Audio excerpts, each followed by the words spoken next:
Well, good morning and welcome. I am here today just to touch up on the latest events. As you know, just over 12 hours ago, we did our broadcast and we talked about can you handle or are you ready for the outcome? As you know, this morning, approximately around 1 a.m., it was reported by the president himself that he and his wife, the First Lady, had contracted COVID 19. Uh, it's amazing because supposedly, and still not sure, but whether or not he contracted it from one of his top aides and advisor, Miss Hope, or whether she contracted it from him. But nonetheless, the facts are being reported today. Still, there is a lot of still unanswered questions surrounding it. Uh, but this goes to show you that many times we have to be held accountable for our actions. And as you know, the president, for a long time, even from the beginning, has talked about the not wearing of a mask as not being necessary. And so, again, the question that I want to ask you this morning is, are you prepared for the outcome? So, whenever we do something that's irresponsible or whenever we do something that is not rational, there is always a response or a action that comes as it relates to it. And so the fact that he did not wear a mask or have frowned for those persons around him wearing masks has now brought about um, a concern. And so what we have to look at is the outcome of this. Look at all of the persons that have been affected and the extensive contact tracing that's going to need to be done. Certainly, Secret Service members are going to have to now be quarantined and be shuffled around. Other staff members are going to have to be quarantined, and other persons are going to have to assume some of their responsibilities and duties. Certainly, members in the White House, just regular White House staff persons, are going to have to be quarantined. And then let's look at all of the people that travel with the president on Air Force One. Let's talk about the news media that travels with him and all of the support staff that travels with him. And here is the question that I want to put for you today.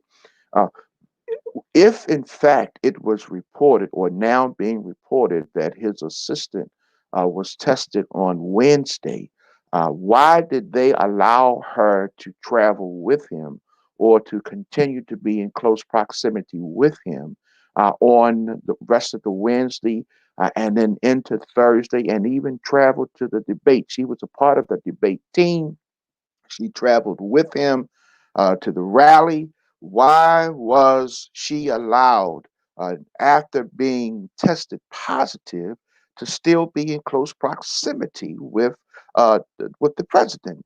There are some things that we have got to take responsibility for. We have got to come to the understanding that there are consequences to our actions, and so my question today is: so now what? I've talked to you and I've shared with you on our broadcast on yesterday, last evening, that we have to be aware, we have to be vigilant, we have to be in the know about things. And so the question now becomes, how sick is he? Well, according to the reports this morning, the president's doctor said that he and First Lady are doing well. And so some have asked the questions, well, is he showing symptoms or showing signs? And some are saying that even when he went to a rally on Wednesday, he was not feeling up to it. He was showing some type of being lethargic. And so, uh, And then they're saying that for him to tweet it at 1 o'clock this morning, it's a good possibility that he was showing some symptoms and some signs, because certainly if he wasn't, he would have never leaked it. He would have never shared that information. So, what we have to be mindful of is this: we have got to make sure that when we act irresponsible, when we don't do the things that we are supposed to do, it not only affects us, but it affects others that are around us. And so we have been sharing and continuing to reiterate the CDC guidelines about the importance of wearing masks, about the importance of washing our hands, about the importance of social distancing. And here then becomes the question: if number 45 cannot protect himself and his family, what makes us think that he can protect us? We have got to wake up and pay attention to what's going on around us. Oh, they say karma. Karma is something, fate is something.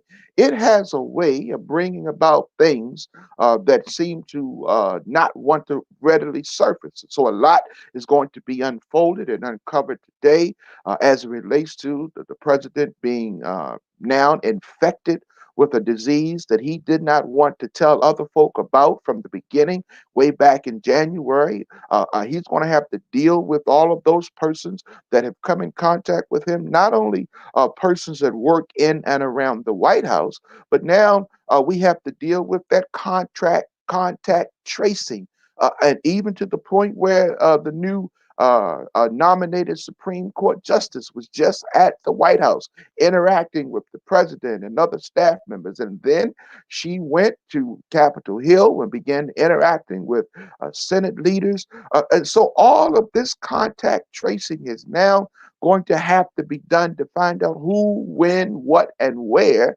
The bottom line is, are you, as we asked in our question on last evening, are you ready for the outcome? And let's just hope God forbids that anyone dies from this. And certainly, we are praying for the health of all of those who are involved and who may have come in contact with them. But listen, I just wanted to jump on this morning just to let you know that this is going on, and we need to be aware of it. We need to be aware of it. So now what? So now what do we do? So now what happens to the upcoming debates? So now what happens to campaigning? So now what happens to other things? We have to stay engaged and involved. And I want to try to keep you aware of what's going on. Certainly we won't pop on minute to minute to minute to minute to minute, but certainly when we feel that there is some relevant information that I want to make sure that you get, I want to be able to bring it to our viewers and our supporters, because I am concerned. I am concerned that we need to be aware of what's going on. So here's the question. So now what? Well, here is what I would like for you to do: get yourself a notepad and a pen or pencil and keep it by your bed, keep it on your nightstand, keep it on your kitchen table, keep it on your dresser. And I want you to begin to chronologically log in, do a diary, so to speak, of what happens from now on, from day to day.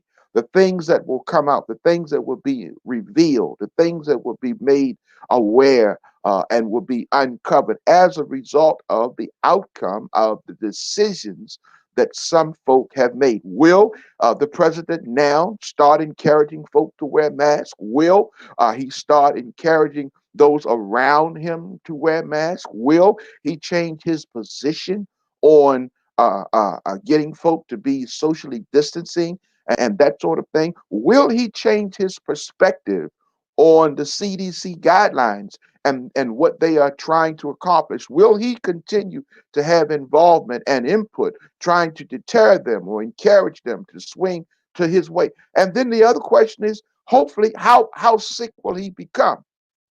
How will this affect him? How will this challenge him? How will this alter his schedule and his things that he's involved in?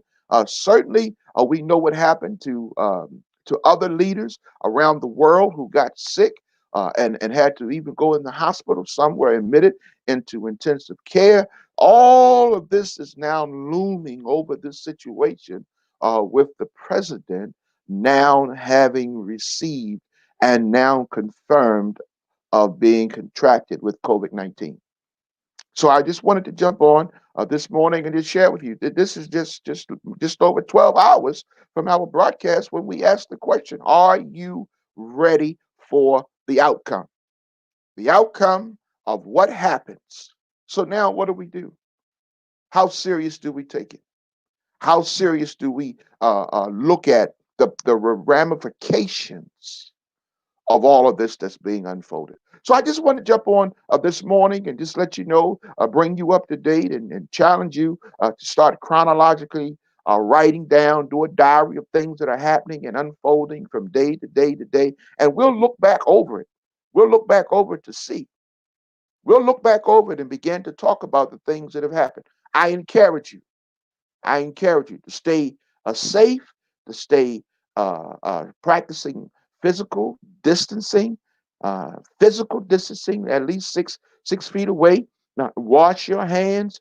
And as we can see, this virus does not care about your status, your social status, your economic status, your government status. It does not care. It is an equal opportunity infector, and it is lurking around trying to find a host. Please, I encourage you, do not be a host for this virus. So now what? Practice practice good hygiene. Trust in the leading and guidance of your spirit, the spirit of God, because we know common sense does not take us where we need to be. This is what has gotten number 45 in the situation that he's in. His common sense, not the reality of life, but his common sense. So I encourage you, practice all of the CDC guidelines, do the things that are necessary, be prepared for the changes that's going to happen, and stay tuned as we continue to keep you abreast of what's going on. I want to thank you. I want to thank you. We'll pop on whenever we feel that it's necessary to share relevant information. Thank you. Have a great day. Stay safe.